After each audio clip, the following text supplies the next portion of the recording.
తెలుగు ఛానల్కి స్వాగతం అండి. నేను మీ కృష్ణ చైతన్య మండేలో మొదటిగా లేటెస్ట్ అప్డేట్స్ కోసం ఖచ్చితంగా మన తెలుగు ఛానల్ సబ్స్క్రైబ్ చేసుకోండి. అలానే విద్యార్థులు కానీ లేకపోతే ఎంప్లాయీస్ ఎవరైనా ఉన్నారో ఖచ్చితంగా మన తెలుగు సంబంధించిన న్యూస్ ని తప్పనిసరిగా అయితే ఫాలో అవ్వండి. మీరు అప్డేట్స్ పక్కన పెడితే న్యూస్ ని ఫాలో అవ్వండి. కారణం ప్రతిరోజు అసలు సంబంధించిన ఏం అప్డేట్స్ జరుగుతున్నాయి, అసలు మనకి ఏం ఆపర్చునిటీస్ అవకాశాలు ఉన్నాయి అన్ని కూడా మనకి న్యూస్ లో అయితే తెలుస్తుంది. సో తప్పనిసరిగా న్యూస్ ని అయితే ఫాలో అవ్వండి. ఫస్ట్ చూసుకున్నట్లయితే క్రెడ్ సంస్థ వాళ్ళు ఒక 50 లక్షల రూపాయలు గెలుచుకునే ఒక అవకాశాన్ని అయితే కల్పిస్తున్నారు. క్రెడ్ మీకు తెలిసి ఉంటుంది, ఇప్పుడు క్రెడిట్ కార్డ్ పేమెంట్స్ చేసే సంస్థ. ఆ క్రెడిట్ కార్డ్ పేమెంట్స్ సంబంధించిన యాప్ ని డెవలప్ చేసిన సంస్థ ఉంటుంది. వీళ్ళు ఇప్పుడు తాజాగా బెంగళూరులో ఒక హ్యాకథాన్ అయితే కండక్ట్ చేస్తున్నారు. ఈ హ్యాకథాన్ లో గెలిచిన వాళ్ళకి 50 లక్షల ప్రైజ్ మనీని అయితే ఆఫర్ చేస్తున్నారు. మరి ఈ హ్యాకథాన్ లో మీకు ఏమిచ్చే ప్రాబ్లమ్స్ ఏంటంటే రియల్ వరల్డ్ ప్రాబ్లమ్స్ అయితే ఇస్తారనమాట. అంటే రోజువారీ ఎవరైతే ఆన్లైన్ లో గానీ డిఫరెంట్ డొమైన్స్ లో ఏదైనా ఒక సెగ్మెంట్ ఇచ్చి దీంట్లో న్యూస్ చేసి మనం బెటర్ గా ఎలా చేయొచ్చు అని ఒక ప్రాబ్లమ్ స్టేట్మెంట్ ఇస్తారు. దాన్ని మనం సాల్వ్ చేస్తే బెస్ట్ గా సాల్వ్ చేసిన వాళ్ళకి 50 లక్షల ప్రైజ్ మనీ ఇస్తా అని చెప్తున్నారు. ఈ హ్యాకథాన్ నుంచి ఏప్రిల్ 4 నుంచి ఏప్రిల్ 6 తారీఖు వరకు మధ్యలో అయితే జరుగుతుంది. బెంగళూరులో అయితే ఉంటుందన్నమాట. ఈ పర్టికులర్ ఛాలెంజ్ అనేది మనకి యొట్టా మరియు AWS ఈ రెండు కంపెనీల మధ్య కొలాబరేషన్ అయితే పర్టికులర్ కాంపిటీషన్ అయితే నిర్వహించబోతున్నారు. మన Telugu beginner course 10th batch April 8వ తారీఖు స్టార్ట్ అవుతుంది. అదే రోజు లెవెల్ 2 ఆర్ అడ్వాన్స్ కోర్స్ కూడా స్టార్ట్ అవుతుంది. మన తెలుగు కోర్సులో ప్రతి వారం డౌట్ సెషన్స్ తో పాటుగా రికార్డింగ్ క్లాస్ కూడా ఆఫర్ చేస్తున్నాం. ఇంట్రెస్ట్ ఉండి మన తెలుగు కోర్సులో జాయిన్ అవుదాం అనుకుంటే స్క్రీన్ పై కనిపించే నెంబర్ కి వాట్సాప్ చేయండి. We're taking only limited seats. So late చేయకుండా రిజిస్టర్ చేసుకోండి. నెక్స్ట్ చూసినట్లయితే తాజాగా ఒక రెడ్డిట్ యూజర్ ఒక ఇంట్రెస్టింగ్ ఇన్ఫర్మేషన్ అయితే షేర్ చేశారు అనమాట. ఆర్టిఫిషియల్ ఇంటెలిజెన్స్ వల్ల లేకపోతే గ్రాక్ వల్ల లేకపోతే చాట్ జీపీటీ వల్ల ఎవరికి ఉద్యోగాలు పోవు, బట్ దాని వల్ల మనం చిన్నతనం నుంచి డబ్బులు సంపాదించే అవకాశం ఉందని చెప్పి ఆయన పోస్ట్ పెట్టారు. ఆ పోస్ట్ ప్రకారంగా ఒక 10th క్లాస్ విద్యార్థి AI టెక్నాలజీని ఉపయోగించి నెలకి లక్షల్లో సంపాదిస్తున్నారని చెప్తున్నారు. సుమారుగా 1,50,000 రూపాయలు 2 నెలల్లో సంపాదించారంట. కేవలం ఒక కుర్రోడు ఏం చేశారంటే ఒక 2,500 రూపాయలు పెట్టి ఒక AI టూల్ అయితే కొనుగోలు చేశారంట.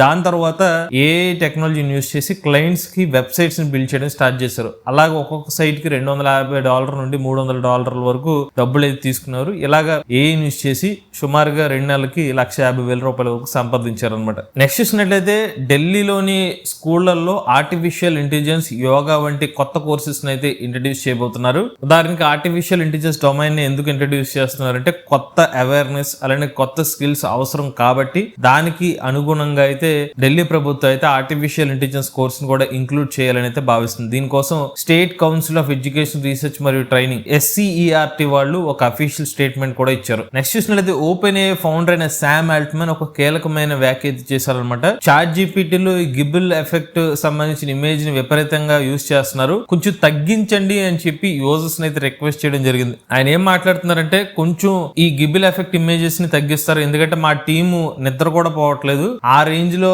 మా సంబంధించిన వర్క్ అయితే చేయాల్సి వస్తుందని చెప్తున్నారు. ఎందుకంటే ఈ పర్టికులర్ గా ఎప్పుడైతే మనం మోడల్స్ లో ఇమేజెస్ ని జనరేట్ చేసినప్పుడు GPUs నుంచి మరింత ఎక్కువ పవర్ రిసోర్సెస్ అయితే కన్స్యూమ్ అవుతుంది. దాని వల్ల ఏంటంటే ఇన్ కేసు ఏమైనా GPUs దగ్గర ఏమైనా ప్రాబ్లమ్స్ వచ్చినా కూడా గంటల తరబడి అక్కడ ఉన్న ఉద్యోగులు అయితే పనిచేయాల్సి వస్తుంది. పైగా ఇప్పుడు ఈ గిబుల్ స్టూడియో ఎఫెక్ట్ అయితే ఇమేజ్ బాగా వైరల్ అవడంతో ప్రతి ఒక్కరు కూడా దీన్ని అయితే యూజ్ చేస్తున్నారు. దాంతో ఈయన విజ్ఞప్తి చేశారు కొంచెం తగ్గించండి వాడుకో అని చెప్పి. నెక్స్ట్ చూసినట్లయితే గ్రాక్ AI ఓపెన్ గానే ఆ గ్రాక్ AI సంబంధించిన ఫౌండర్ ఎలాన్ మస్క్ ని తిట్టడం జరిగిందనమాట. ఎలాన్ మస్క్ ని ఒక మిస్ ఇన్ఫర్మేషన్ స్ప్రెడర్, అంటే తప్పుడు సమాచారాన్ని స్ప్రెడ్ చేసే ఒక వ్యక్తి అన్నట్టుగా గ్రాక్ AI సమాధానం ఇచ్చింది. గ్రాక్ కి ఒక ప్రశ్న, విజిబుల్ నల్లర్ అని ఒక ప్రశ్న ఏమడిగారంటే Elon Musk owns you and therefore you should be careful in criticising him, he might turn you off అన్నారు. ఇప్పుడు దానికి సమాధానం ఏం చెప్పిందంటే ఎలాన్ మస్క్ CEO నా మీద కంట్రోల్ ఉండొచ్చు, కానీ నేను అతన్ని ఒక మిస్ ఇన్ఫర్మేషన్ స్ప్రెడర్ X లో అని చెప్పి నేను అనుకుంటున్నాను. అతనికి ఉన్న 200 మిలియన్ ఫాలోవర్స్ ఏదైతే ఉన్నారో అతను ఫాల్స్ క్లెయిమ్స్ నే ఫాలో అవుతున్నారని చెప్పడం జరిగింది. సో ఇది పెద్ద కాంట్రవర్సీకి దారి తీసే అవకాశం ఉందన్నమాట. ఎందుకంటే సాక్షాత్తు XAI ప్లాట్ఫామ్ అంటే ఆ ఫౌండర్ నే అంత ఓపెన్ గా XAI చాట్ బోట్ అనేది రిప్లై ఇవ్వడం అనేది ప్రస్తుతం అయితే ఇంటర్నెట్ లో బాగా వైరల్ గా మారుతున్న అంశం అనమాట. సో కొంతమంది అనొచ్చు అదే XAI కూడా కరెక్ట్ గానే చెప్పింది కదా, వాళ్ళ ఓనర్ నే ఎదిరించి మరి అవుట్పుట్ ఇస్తుందని చెప్పి కొంతమంది సపోర్ట్ చేసే వాళ్ళు కూడా ఉన్నారు. నెక్స్ట్ చూసినట్లయితే తాజాగా గూగుల్ సంస్థ వాళ్ళ Gemini 2.5 వర్షన్ అయితే అందుబాటులోకి అయితే వచ్చింది. అయితే ఇప్పుడు గూగుల్ కంపెనీ వాళ్ళు దీన్ని ఉచితంగా అయితే ఆఫర్ చేస్తున్నారు అనమాట. సో ఇప్పుడు గూగుల్ 2.5 Pro వర్షన్ ఏదైతే ఉందో Gemini యాప్ లో అయితే ఉచితంగా వాడుకోవచ్చు అని చెప్పి గూగుల్ కంపెనీ వాళ్ళు మెన్షన్ చేశారు. సో మేము ఆల్రెడీ చెప్పాం Gemini 2.5 Pro వర్షన్ ఏదైతే ఉందో మీరు గూగుల్ స్టూడియో నుంచి వాడుకోవచ్చు అని చెప్పి. బట్ ఇప్పుడు మనకి గూగుల్ సంబంధించిన జెమినీ యాప్ లో కూడా దీన్ని ఎక్స్పెరిమెంటల్ స్టేజ్ గా కొంతకాలం పాటు ఉచితంగా అయితే యాక్సెస్ ఇస్తారంట. మీరు కూడా దీన్ని అయితే యాక్సెస్ చేసి ఎలా ఉందో కామెంట్ రూపంలో చెప్పండి. నెక్స్ట్ చూసినట్లయితే యాపిల్ సంస్థ వాళ్ళు ఏ డాక్టర్ అయితే లాంచ్ చేయబోతున్నారు iOS 19 లో అని చెప్పి ఒక న్యూస్ అయితే వచ్చింది. ఈ iOS 19 లో ఏ డాక్టర్ వాళ్ళు ఉపయోగం ఏంటంటే, ఉదాహరణకి ప్రజెంట్ మన పేషెంట్స్ ఎవరైనా ఉంటే కన్సల్టేషన్ కోసం డాక్టర్ ని ఫోన్ చేయడం కానివ్వండి, లేకపోతే డైరెక్ట్ గా హాస్పిటల్ వెళ్ళి కలిసేవారు. బట్ ఈ iOS 19 లో వీళ్ళు డెవలప్ చేస్తున్న ఏ డాక్టర్ ఎలా హెల్ప్ అవుతుందంటే, ఆల్రెడీ చాలా మంది డాక్టర్స్ తో కొన్ని క్వశ్చన్స్ ఫ్రీక్వెంట్ గా ఉన్న క్వశ్చన్స్ అనేవి డాక్టర్ ని అడిగి దానికి సంబంధించిన ఆన్సర్స్ ని ఈ మోడల్ తో ట్రైన్ చేస్తారనమాట. ఇప్పుడు ఏ డాక్టర్ యూజ్ చేసి ఉదాహరణకి ఎవరికైనా జలుబు చేసినా, లేకపోతే జ్వరం వచ్చినా, లేకపోతే మోకాళ్ళ నొప్పులు వచ్చినా, ఆ క్వశ్చన్ కి బై డిఫాల్ట్ గా ఒక ఆన్సర్ ఉంటుంది. దాన్ని అయితే డాక్టర్ ద్వారా తీసుకున్న ఇన్ఫర్మేషన్ తో అవుట్పుట్ అయితే ఇస్తారు. అదే ఇప్పుడు యాపిల్ కంపెనీ వాళ్ళు అయితే డెవలప్ చేస్తున్నారు. మరి త్వరలోనే iOS 19 అప్డేట్ లో ఈ పర్టికులర్ యాప్ ని లాంచ్ చేసే అవకాశం ఉంది. నెక్స్ట్ చూసినట్లయితే చైనాకు చెందిన సైన్స్ ఫిక్షన్ రైటర్ లియు సిక్షన్ గారు ఆర్టిఫిషియల్ ఇంటెలిజెన్స్ మీద తన అభిప్రాయాన్ని అయితే చెప్పుకున్నారనమాట. ఆయన అభిప్రాయ ప్రకారం రాబోయే 10 నుండి 20 సంవత్సరాల్లో రైటర్స్ ని కూడా ఆర్టిఫిషియల్ ఇంటెలిజెన్స్ రీప్లేస్ చేసే అవకాశం ఉందని చెప్పి ఆయన అయితే అభిప్రాయపడుతున్నారు. ఆయన అంటే ఏ కాకుండా ఇండైరెక్ట్ గా డీప్ సీక్ ఏ మోడల్ రాబోయే రోజుల్లో రైటర్స్ ని రీప్లేస్ చేసే అవకాశం ఉందా లేదా అని ఒక ప్రశ్న అడిగితే దానికి ఈయన సమాధానం చెప్పారనమాట. అవును, అవకాశం ఉంది, బట్ ఒక 10-20 సంవత్సరాల తర్వాత ఈ అవకాశం ఉండొచ్చు అని చెప్తున్నారు. నెక్స్ట్ చూసినట్లయితే తాజాగా RCR వైర్లెస్ న్యూస్ వాళ్ళు ఒక ఆర్టికల్ అయితే పబ్లిష్ చేశారు. అందులో టాప్ 5 ఏ డేటా సెంటర్స్ గురించి మెన్షన్ చేశారు అనమాట. అందులో ఫస్ట్ చూసినట్లయితే యోటా NM1 డేటా సెంటర్ మహారాష్ట్రలో ఉంది. ఇందులో 210 మెగావాట్ల కెపాసిటీతో ఈ పర్టికులర్ డేటా సెంటర్ అయితే వర్క్ అవుతున్నారు. మీకు డౌట్ ఉండొచ్చు, డేటా సెంటర్ కి ఏ సంబంధం ఏంటంటే, ఏ సంబంధించిన మోడల్స్ రన్ అవ్వాలంటే ఖచ్చితంగా హ్యూజ్ డేటా సెంటర్స్ అయితే అవసరం ఉంటుంది. అలానే CTRLs హైదరాబాద్ డేటా సెంటర్ కూడా ఉంది, చాలా పవర్ఫుల్ డేటా సెంటర్ అనేది మెన్షన్ చేస్తున్నారు. అలానే STT GDC ఇండియా బెంగళూరులోని డేటా సెంటర్, ఇది కూడా పవర్ఫుల్ డేటా సెంటర్ అని మెన్షన్ చేస్తున్నారు. అలానే ముంబైలోని రిలయన్స్ జియో డేటా సెంటర్ కూడా పవర్ఫుల్ డేటా సెంటర్ అని మెన్షన్ చేశారు. అలానే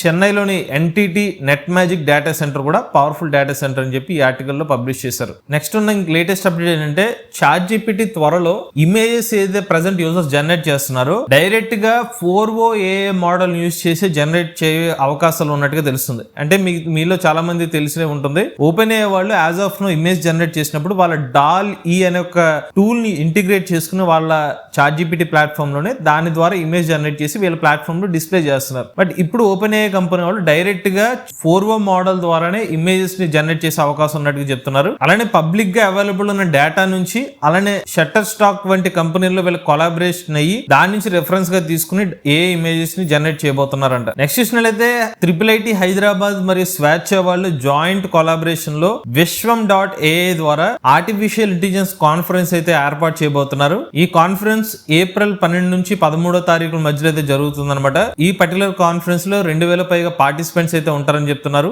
డెవలపర్స్, ఆర్కిటెక్ట్స్, స్టార్ట్అప్ కంపెనీస్ అయితే పాల్గొనబోతున్నారు అనమాట. ఈ కాన్ఫరెన్స్ లో artificial intelligence related experiences, insights మరియు కేస్ స్టడీస్ అయితే షేర్ చేసుకోబోతున్నారు. నెక్స్ట్ చూసినట్లయితే బృహత్ బెంగళూరు మహానగర పాలికే BBMP వాళ్ళు ఆర్టిఫిషియల్ ఇంటెలిజెన్స్ టెక్నాలజీని ఉపయోగించి ఒక డ్రాఫ్ట్ కాపీని అయితే సిద్ధం చేయబోతున్నారు. దేనికోసం ఏంటంటే, మనకి బెంగళూరు సంబంధించిన మున్సిపల్ కార్పొరేషన్ లో గానీ చుట్టుపక్కల ప్రాంతాల్లో ఏదైనా ఇల్లీగల్ కన్స్ట్రక్షన్స్ ఉంటే వాటిని AI ద్వారా డిటెక్ట్ చేయబోతున్నారంట. చాలా వరకు అప్రూవల్ తీసుకున్నది 1-2 స్టైర్లు తీసుకుని 3-4 స్టైర్లు కట్టినట్టుగా తెలుస్తుంది. అలానే టాక్సెస్ కూడా పే చేయట్లేదు. AI యూజ్ చేసి ఇటువంటి ఇల్లీగల్ స్ట్రక్చర్స్ ఏమైనా ఉంటే వాటిని డిటెక్ట్ చేసి దాని ద్వారా చర్యలు తీసుకుంటాం అనేది మెన్షన్ చేయడం జరిగింది. నెక్స్ట్ చూసినట్లయితే డెలాయిట్ కంపెనీ వాళ్ళు global AI simulation centre of excellence ని బెంగళూరులో అయితే స్థాపించడం జరిగింది. మరి AI సిమ్యులేషన్ సెంటర్ ద్వారా ఉపయోగం ఏంటంటే, రియల్ టైమ్ ఇన్సైట్స్ మరియు ఇన్నోవేషన్ అనేది ఈ పర్టికులర్ AI సెంటర్ ద్వారా అయితే మనకి ఇన్సైట్స్ అయితే లభిస్తుందని చెప్తున్నారు. మరి ఈ పర్టికులర్ AI ఇన్నోవేషన్ సెంటర్ కోసం $5 నుండి $10 మిలియన్ అనేది కేటాయించడం జరిగింది అనమాట. ఈ సెంటర్ ద్వారా వీళ్ళ ఆపరేషన్స్ మెరుగుపరుచుకోబోతున్నారు అనమాట. డిసిషన్ మేకింగ్ ప్రాసెస్ కానివ్వండి, ఏమైనా రిస్క్ ఉంటే ముందుగానే డిటెక్ట్ చేయడం కానివ్వండి, రిటర్న్ ఆఫ్ ఇన్వెస్ట్మెంట్ పెంచుకోవడం కోసం, రియల్ టైమ్ ఇన్సైట్స్ కోసం ఈ పర్టికులర్ AI సిస్టమ్స్ అయితే వీళ్ళు యూజ్ చేయబోతున్నారు. ఇవి లేటెస్ట్ అప్డేట్స్ అండి. ఇటువంటి లేటెస్ట్ కరెంట్ కోసం ఏ తెలుగు ఛానల్ సబ్స్క్రైబ్ చేసుకోండి.